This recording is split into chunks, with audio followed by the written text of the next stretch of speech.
تخيل كتاب مهم يضيع بين أكوام الورق وتظل تبحث عنه أسبوع حتى الاجتماع يخلص قبل لا تلقاه.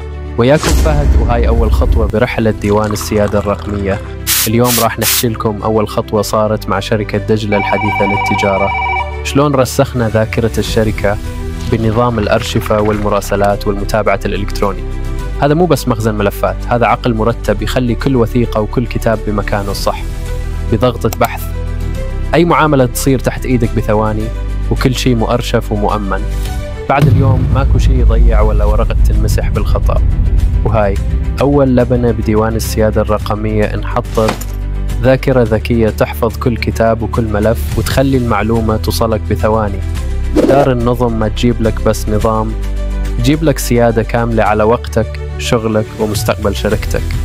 هنا الفوضى تنتهي وهنا تبدي السيادة.